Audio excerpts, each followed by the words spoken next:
پتہ نہیں میں ابھی مدینہ شریف جا رہا ہوں، مجھے ڈر نہیں یہ صدر ریاض یا گورنر آئیں کہ گرفتار کریں گے، ان کو میں کہتا ہوں میں اسم اعظم پڑھ کے آتا ہوں، میری گرفتاری کے لیے آؤ گے تو تمہاری بھی خیر نہیں ہوگی،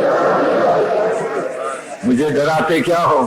اور میں جا رہا ہوں، اگر تم نے میری بات مان لی دربار رسالت میں تمہارے صلاۃ والسلام بھی کہوں گا، حضور سے دعائیں کراؤں گا، اگر ظالمو تم نے قرآن حدیث کی بات نہ مانی علماء کو جیل میں ڈالا تو کیا میں دربار رسالت میں کہوں گا یا رسول اللہ تیرے نام لینے والے غدار بن گئے ہیں، تو تمہاری بھی بد دعا ہوگی، ان کی تو تمہاری خیر نہیں ہوگی۔ یہ معلوم ہوتا ہے کہ یہ آخری دورہ ہے میرا، جی چاہتا ہے ابھی میں نے وعدہ کیا تھا مولانا عبید اللہ صاحب کے ساتھ، یہ ادھر کیوں آئے تمہیں کیا پتا، یہ وہ منظر ہے، سب سے پہلے ادھر ہی حضرت انور شاہ صاحب رحمت اللہ علیہ، شیخ الاسلام مولانا شبیر احمد صاحب بڑے ہی مقرر تھے، جانتے ہیں بڑے فصیح بلیغ، ان کی اردو بھی بڑی سخت، ادھر ہی درس ہو رہا تھا فجر کے بعد، تو حضرت مولانا حسین علی صاحب رحمت اللہ علیہ وام احترام والے تشریف لے آئے، میں ان کا بھی شاگرد تھا اور ان کو بھی میرے ساتھ پیار تھا، 6 سال میں پڑھا کے گیا تو مجھے 7 پارے 1 گھنٹے میں پڑھا دیے، اور وہاں سردی بڑی تھی، وہاں انتظام تھا کہ کوئی حجرے میں لکڑی آگ نہ جلائے، میں گیا تو وہاں جون بھی بہت تھی سردی، مگر میں ایک دفعہ انہوں نے سورۃ مائدہ پڑھا رہے تھے تو میں نے ایک طالب کو 1 گھنٹے میں سمجھائی، سن رہے، تو پھر میرے حجرے میں خود لکڑیاں آ کے رکھتے تھے۔ حضرت دین پوری رحمت اللہ علیہ کے ساتھ جو تعلق تھا اس وجہ سے جنہوں نے دیکھا ہے وہ بچرا کو چھوڑ کے باہر ہجرت کر گئے، جب میں آتا تھا اپنے ہاتھ میں روٹی لیتے اور اسٹیشن تک پہنچاتے کہ جاؤ تم حضرت دین پوری کو سلام کہہ دینا، قدر جوہر شاہ بدانت یا بدانت جوہری۔ ایک دفعہ میاں والی سے وہاں بچرا سے میاں والی جا رہے تھے، میاں احمد تھا حضرت دین پوری کا مرید، وہاں ٹھہرتے تو گاڑی میں مجھے 7 پارے پڑھائے، اسٹیشن پر آئے تو بچر دیکھیں کافر آ جا رہا، کافر ہے، حضرت ہنس رہے تھے، میں نے کہا یہ کافر کیوں کہتے ہیں؟ کہا میں خدا کو ایک مانتا ہوں اس لیے یہ مجھے کافر کہتے ہیں۔ واپس آئے تو طالبوں کے لیے شکر بھی لے آئے، تو جنہوں نے دیکھا اس وقت کوئی درخت نہیں تھا، آندھی چلی ہوئی تھی، میں نے کہا حضرت مجھے دو گٹھڑی میں سر پر رکھوں، فرمانے لگے تو مہمان ہے، میں طالبوں کے لیے یہ گٹھڑی سر پر رکھ کے جا رہا ہوں۔ آگے وہ یہ بیروں کے درخت تھے وہاں بیٹھ جاتے، آندھی چلی ہوئی، اور پھر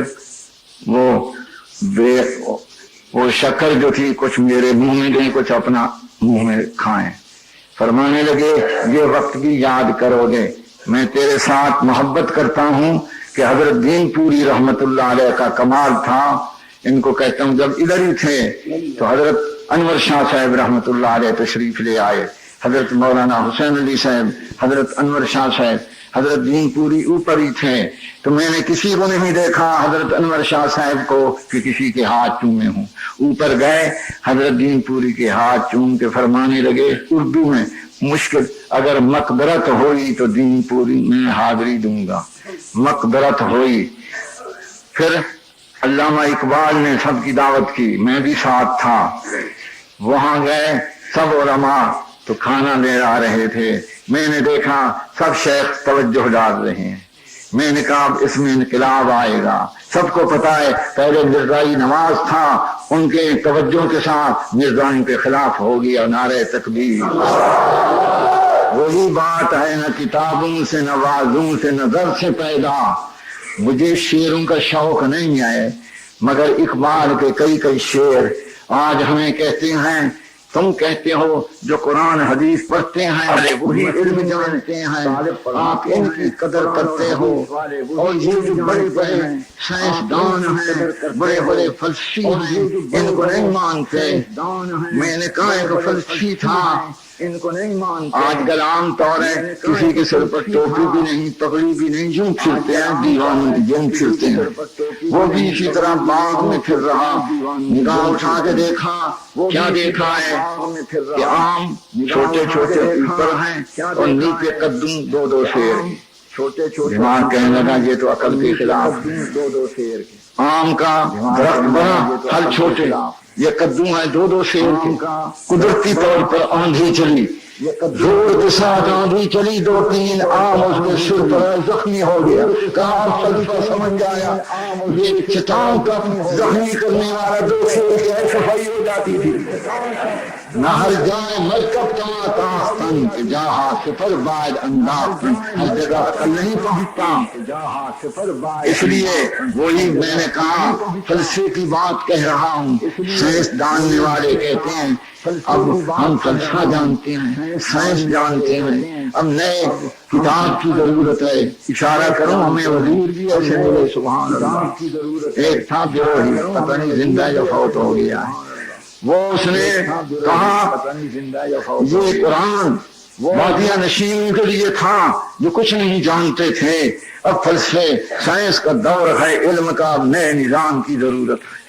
اور میں نے کہا ان کو کہو اعلان ہو چکا ہے الیوم اکملت لکم دینکم واتممت علیکم نعمتی ورضیت لکم الاسلام دینا.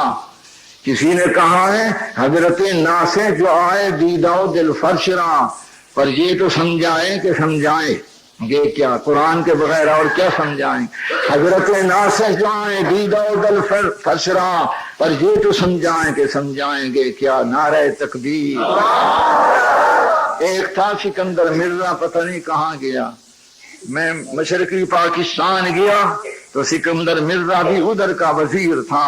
کہتا تھا ملا ٹھیک ہو جاؤ، تمہیں کاغذ کی کشتی میں اتار کے سمندر پار کر دوں گا.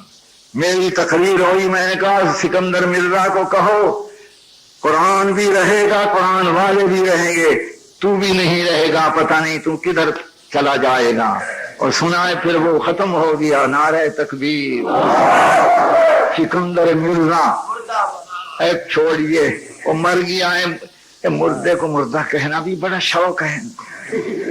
اے کھڑے ہو جاؤ، تیرا نام کیا ہے؟ ہاں کتوں نہیں کلور کوٹ والے کی وہی نعرے لگاتے جدا ہی نہ ہو. تم تو خود ہی مردہ. کہو یہ طارق مردہ باد. کھڑے ہو کے کہو داڑھی رکھوں گا. نہیں، بات آگے آئے گی. میں تقریر کر رہا تھا، ایک مولوی اکرم صاحب سب کہو رحمت اللہ علیہ، وہ مجھے ہوائی جہاز سے لے گیا پنڈی. مفتی محمود صاحب مرحوم، مولانا غلام غون صاحب میری انتظار میں ہوائی اڈے پر کھڑے ہوئے تھے. میں اترا تو مولانا غلام غون صاحب بھی مزیدار تھا. سب کہو سبحان اللہ.